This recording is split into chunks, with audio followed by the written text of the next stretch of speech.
बुलढाणा जिल्ह्यातील चिखला गावात छत्रपती शिवाजी महाराजांचा अश्वारूढ पुतळा पुन्हा बसवण्यात आला। चिखला गावातील सार्वजनिक जागेवर बसवण्यात आलेला पुतळा हटवण्यावरून दोन गटात वाद निर्माण झाला होता। वादाचं रूपांतर हाणामारीत झालं होतं। यावेळी एका महिलेला निर्वस्त्र होईपर्यंत मारहाण झाल्याचा व्हिडिओ सोशल मीडियात व्हायरल झाला होता। त्यानंतर याच गावात छत्रपती शिवाजी महाराजांचा अश्वारूढ पुतळा पुन्हा बसवण्यात आलाय। पुतळा बसवताना शेकडो ग्रामस्थ उपस्थित होते। पोलिसांचाही मोठा बंदोबस्त होता। हॅलो, जय महाराष्ट्र। जय महाराष्ट्र। बुलढाण्याच्या चिखला गावात ज्या महिलेला मारहाण झाली त्या महिलेशी उद्धव ठाकरे यांनी फोनवरून संवाद साधला। उद्धव ठाकरे यांनी संपूर्ण प्रकरणाची फोनवरून माहिती घेतली। हॅलो, जय महाराष्ट्र। जय महाराष्ट्र।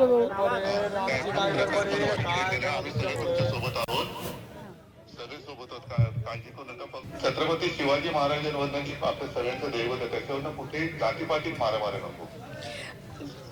आणि जे गुन्हेगार त्यांना शिक्षा झालीच पाहिजे, त्याचा आपण पूर्णपणे पाठपुरावा करून ते करू। ताईच्या पाठी राहा सगळे मजबूत। होय होय होय साहेब, आम्ही त्या दिवशी 5 वाजेपर्यंत होतो। आपल्या तिथल्या लोकांना सांगा, जर गुन्हेगारांच्या बाबतीत कुठे सरकारी ढिलाई दाखवत असेल तर ताबडतोब सांगा। बरोबर आहे साहेब, बरोबर आहे। हो हो बिलकुल। काय की त्याच्यावर जातीपातीत मारामारी होऊ देऊ नका। नाही बिलकुल, आपण काळजी करू नका। शिवरायांच्या माणसाला कुठे काही डाग लागेल असं होऊ देऊ नका। आपण काळजी करू नका साहेब, फक्त जे दोषी आहेत त्यांना मात्र आम्ही सोडणार नाही बरं का। साना पाणी सांगले साहेबांना, साहेब सगळे 2-3 पोर होते त्याला माझ्यासोबतचे त्याला येऊ दिलं नाही। जो माझ्यासोबत प्रकार घडताना म्हणजे आमच्याच पोराला अडवलं। त्याच्यात जवळपास 30 पोलीस होते। ते 30 जणांनी जेव्हा माझे कपडे फाडले तेव्हा साना पण चांगले होतं ते दोन्हीनं पण ते कपडेही फाडून दिले। तर दोघे सस्पेंड झाले पाहिजे। हो, पोलीस होते। साहेब सरपंच निलंबित झाला पाहिजे आणि ते दोघे सस्पेंड झाले पाहिजे। हो सर।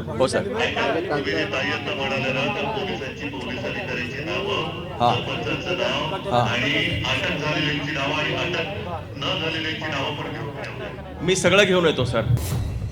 या प्रकरणात गुन्हे दाखल झालेल्या दुसऱ्या गटानंही आमच्यावर विनाकारण गुन्हे दाखल केल्याचं म्हटलंय।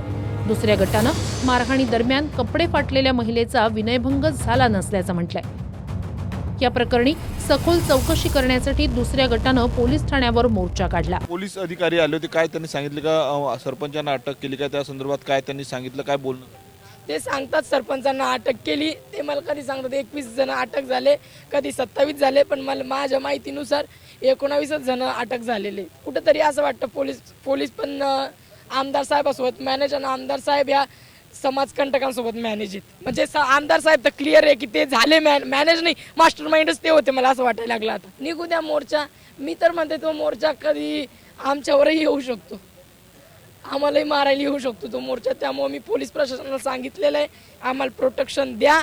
आणि स्थानिकचा आमदार असल्यामुळे आमच्या पोरावर गुन्हे दाखल ते करणारच आहे, याची तर मला पुरेपूर खात्री आहे। महिलांमध्ये हाणामारी झाली, त्यामध्ये मी कुठेही व्हिडिओमध्ये नाही, किंवा तिने कपडे तिच्या हाताने फाडले, कसे फाडले तिलाच माहिती आहे, किंवा तिच्या सोबतच्या बायान फाडले हे त्यांनाच माहिती आहे। दोन्ही भावजाया माझ्या घरी आल्या, माझ्या पत्नीला मारहाण केली।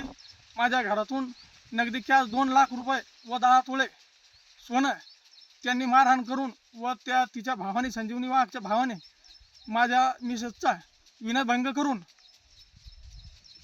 चोरी केलेली आहे।